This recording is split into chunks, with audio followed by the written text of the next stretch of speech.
Hello friends, स्वागत है आप सभी का आपके अपने यूट्यूब चैनल स्टडी विद सुमन में।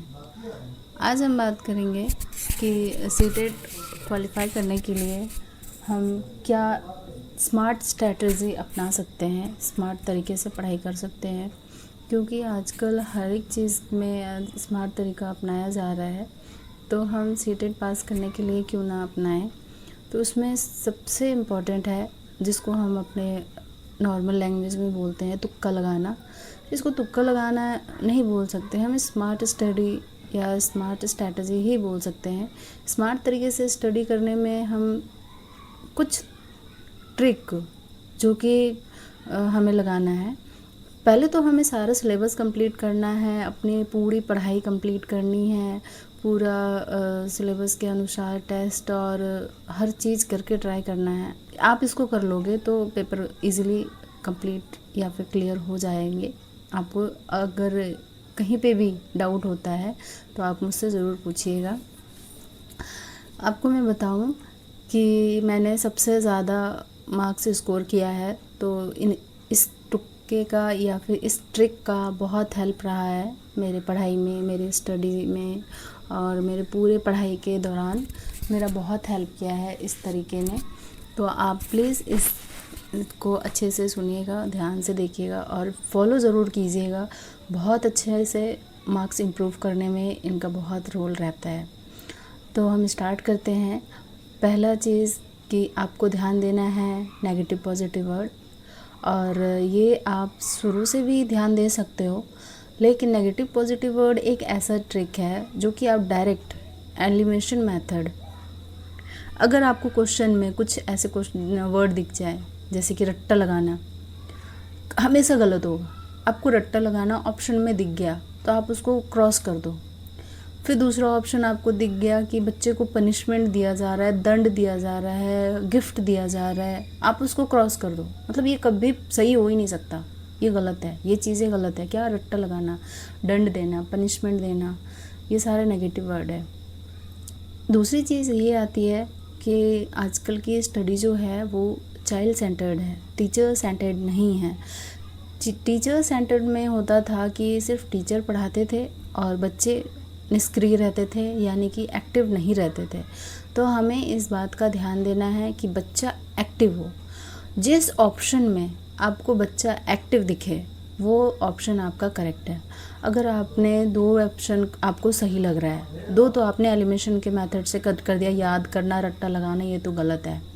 तीसरा ऑप्शन भी थोड़ा थोड़ा सही लग रहा है, पर चौथा ऑप्शन में बोल दिया कि बच्चा खुद से करके सीख रहा है या खुद कर रहा है, बच्चा उस सेंटेंस में एक्टिव है, तो 100% वो आंसर सही हो जाएगा, क्योंकि बच्चा खुद से कर रहा है। इससे ज़्यादा पॉजिटिव आंसर और कोई हो ही नहीं सकता। तो आप इन सब नेगेटिव और पॉजिटिव वर्ड पे ज़्यादा ध्यान दीजिएगा। मैंने कुछ ज़्यादा ही नहीं है, इसके वर्ड्स 15-20 हैं, मैंने लिख के आपको बता रखा है नेगेटिव पॉजिटिव वर्ड में, आप इसको ध्यान दीजिएगा। और ये एक चीज़ ध्यान रखिएगा कि बच्चे जो होते हैं वो कभी भी गलत नहीं होते, बच्चा भगवान का रूप होता है। तो अगर आपको क्वेश्चन में बोला जाए कि बच्चे की गलती है कि बच्चा फ़ेल हो गया, तो ये सरासर गलत है।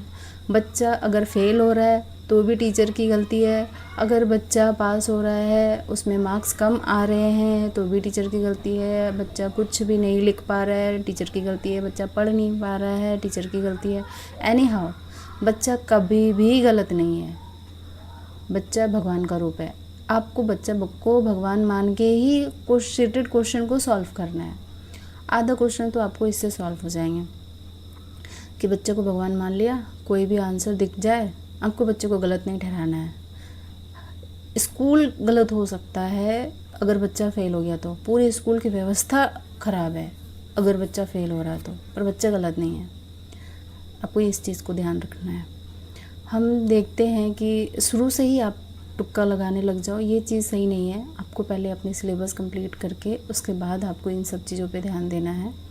फिर बात आती है नेगेटिव पॉजिटिव वर्ड, मैंने वीडियो में बना रखी है, आप उससे देख लीजिएगा, वहाँ से आपको हेल्प मिल जाएंगी। और मेन चीज़ ध्यान रखेंगे कि जिस क्वेश्चन में ओनली वर्ड आए या कठोर वर्ड आए तो स्टैंडर्डाइज ये सारे क्या होता है, नेगेटिव वर्ड है। आपको इनको नेगेटिव में लेके चलना है, ये सारे गलत है। जिस ऑप्शन में समावेशी शिक्षा यानी कि सबको इंक्लूड करके चले, कि हाँ सारी चीज़ को इंक्लूड करके चलना है। अगर आपको बोल दें कि कोई हमारे क्लास में एक विकलांग बच्चा है या फिर जो कि नहीं कर पा रहा है, नहीं चल पाता है अच्छे से, या नहीं देख पाता है या नहीं सुन पाता है, तो क्या उसके लिए अलग से स्कूल की व्यवस्था करेंगे? बिल्कुल नहीं। जो अलगाव की भावना है वो बिल्कुल नहीं रखना है। आपको याद रखना है कि हमें बच्चे को साथ में लेके चलना है, समावेशी शिक्षा देना है और सबको एकीकृत करके चलना है, यानी कि एक साथ लेके चलना है। अलगाव की भावना नहीं रखना है। ये नेगेटिव वर्ड है। और पॉजिटिव वर्ड क्या है? समावेशी शिक्षा। चाइल्ड सेंटर्ड होना चाहिए, टीचर सेंटर्ड नहीं होना चाहिए, ये भी आपने जाना। रखेंगे कि हमारी जो पढ़ाने का तरीका हो या फिर हमारा सिलेबस हो, वो कैसा होना चाहिए? तो फ्लेक्सिबल होना चाहिए, कभी भी कठोर नहीं होना चाहिए, यानी ठोस नहीं होना चाहिए। तो ये वर्ड नेगेटिव हो जाएगा। आपको ऑप्शन में कहीं पे भी दिख जाए कि कठोर वर्ड या फिर लचीलापन, तो अगर आपको कठोर दिख जाए तो नेगेटिव समझ लेना, लचीलापन फ्लेक्सिबल दिख जाए तो ये पॉजिटिव समझ। और सबसे एक बड़ी बात आती है कि बोला जाता है कि बच्चा एक कोरस लेट की तरह है। जब बच्चा स्कूल में पहली बार आते हैं तो बच्चे के पास कोई दिमाग नहीं है, कोई जानकारी नहीं है। तो ये चीज़ सरासर गलत है। बच्चा जब स्कूल आता है पहली बार तो कुछ ना कुछ सीख के ज़रूर आता है। बेशक वो बोलना सीख के आता है, बेशक वो चलना सीख के आता है, बेशक वो अपनी लैंग्वेज सीख के आता है, अपना मातृभाषा सीख के आता है, पर वो कुछ सीख के आता है। अगर ऑप्शन में दिखे कि बच्चा कोरस लेट है जब स्कूल आता है, तो ये बिल्कुल नेगेटिव वर्ड है। आप इसको हमेशा नेगेटिव में रखिएगा। हमेशा बच्चा कुछ ना कुछ घर से सीख के आता है, इस बात पे ध्यान रखिएगा।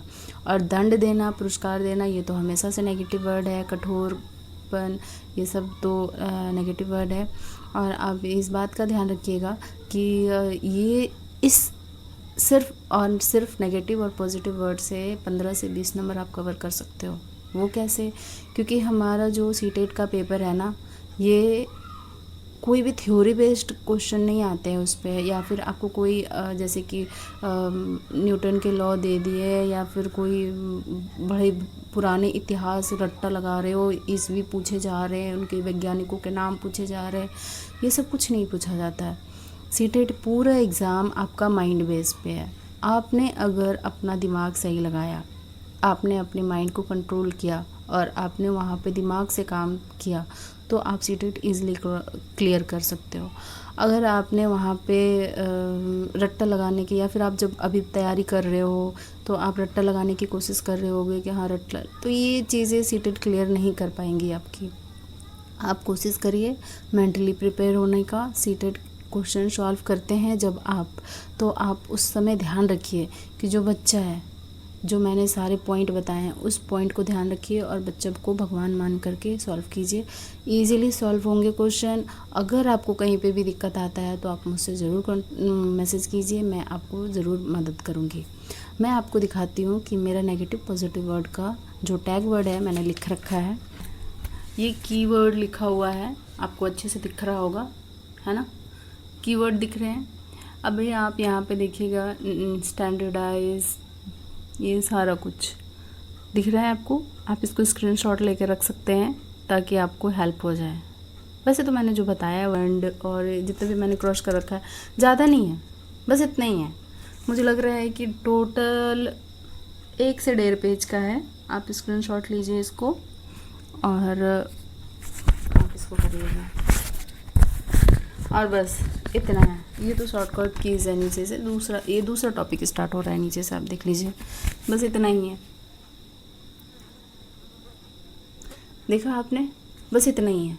आप इतना सेंटेंस कर लो और आप इतना ध्यान रखना, बच्चा क्या है? भगवान है। बच्चा क्या है? जो भी है वही है हमारा, सीटेट के लिए क्लियर कराने के लिए वही है। आप इन चीज़ों का ध्यान रखिए। आपका टेस्ट दीजिए। अगर आपके टेस्ट में अभी भी मार्क्स कम आते हैं, अभी भी आपको दिक्कत आती है, मैं यहाँ पे हूँ आपकी हेल्प करने के लिए। आप कमेंट कीजिएगा। अगर वीडियो पसंद आए तो लाइक करिए, सब्सक्राइब कीजिए हमारे चैनल को। मिलते हैं अगली वीडियो में। आज के लिए बस इतना ही। Thank you.